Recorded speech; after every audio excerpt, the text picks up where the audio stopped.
Kerala trip ಮುಗಿಸ್ಕೊಂಡು ನಾವು ನಮ್ಮ ಕರ್ನಾಟಕದ ಕೊಡಗಿಗೆ ಬಂದ್ವಿ. ಕೊಡಗಲ್ಲಿ ಸ್ಟೇ ಆಗಿ ಬೆಳಗ್ಗೆ ಎದ್ದು ಹೊರಟ್ವಿ. ಬಟ್ ಶನಿವಾರ ಆಗಿದ್ದರಿಂದ ಯಾವುದಾದ್ರು ದೇವಸ್ಥಾನಕ್ಕೆ ಹೋಗಬೇಕು ಅಂತ ಐಡಿಯಾ ಆಯಿತು. ಹೋಗೋ ದಾರಿಯಲ್ಲಿ ನಮ್ಮ ಕಾವೇರಿ ಮಾತೆ ಸಿಕ್ಕಿದ್ರು. ಅವ್ರಿಗೊಂದು ನಮಸ್ಕಾರ ಹಾಕಿ ಅಲ್ಲಿಂದ ನಮ್ಮ ಪ್ರಯಾಣನ ಕಂಟಿನ್ಯೂ ಮಾಡಿದ್ವಿ. ಅಲ್ಲಿಂದ ನಾವು ಮುಂದೆ ಹೋಗ್ತಾ ಬಂದು ಸುಬ್ರಹ್ಮಣ್ಯ ಸ್ವಾಮಿ ದೇವಸ್ಥಾನ ಸಿಕ್ತು. ನಾವು ಹೋಗೋ ದಾರಿ ತುಂಬಾ ಚೆನ್ನಾಗಿತ್ತು. ಯಾಕಂದರೆ ಕಾಫಿ ಎಸ್ಟೇಟ್ ಒಳಗಡೆ 1.5 ಕಿಲೋಮೀಟರ್ ನಾವು ಪ್ರಯಾಣ ಮಾಡಬೇಕಿತ್ತು. ಹೋಗೋ ದಾರಿ ತುಂಬಾ ಚೆನ್ನಾಗಿತ್ತು. ನೀವು ನೋಡ್ತಾ ಇದ್ದೀರಾ ಎಷ್ಟೊಂದು ಚೆನ್ನಾಗಿದೆ ಅಂತ. ಎತ್ತರವಾದ ಮರಗಳು, ಕಾಫಿ ಎಸ್ಟೇಟು, ಕಿರಿದಾದ ರಸ್ತೆ ನಮಗೆ ತುಂಬಾ ಖುಷಿ ಕೊಡ್ತು.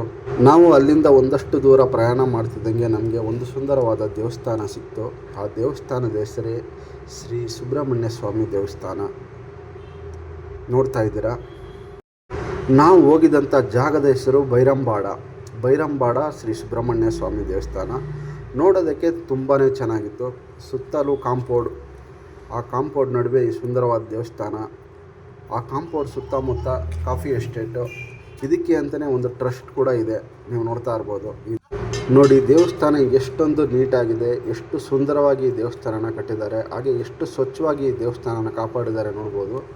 ನಾವು ಪ್ರವಾಸದ ಹೆಸರಲ್ಲಿ ಬಂದು ಇಲ್ಲಿ ಗಲೀಜು ಮಾಡುವಂಥ ಕೆಲಸಗಳನ್ನ ಮಾಡಬಾರ್ದು. ನೀವು ನೋಡ್ತಾ ಇದ್ದೀರಾ ಈ ದೇವಸ್ಥಾನ ಎಷ್ಟೊಂದು ಸುಂದರವಾಗಿದೆ ಅಂತ.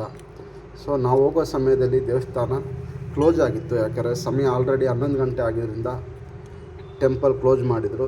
ನಾವು ಅಲ್ಲಿ ಪರಿಸರನ ಎಂಜಾಯ್ ಮಾಡಿಕೊಂಡು ದೇವರಿಗೆ ನಮಸ್ಕರಿಸಿ ಅಲ್ಲಿ ಒಂದು 5 ನಿಮಿಷ ಕಾಲ ಕಳೆದು ನಂತರ ಅಲ್ಲಿಂದ ನಾವು ಹೊರಟ್ವಿ.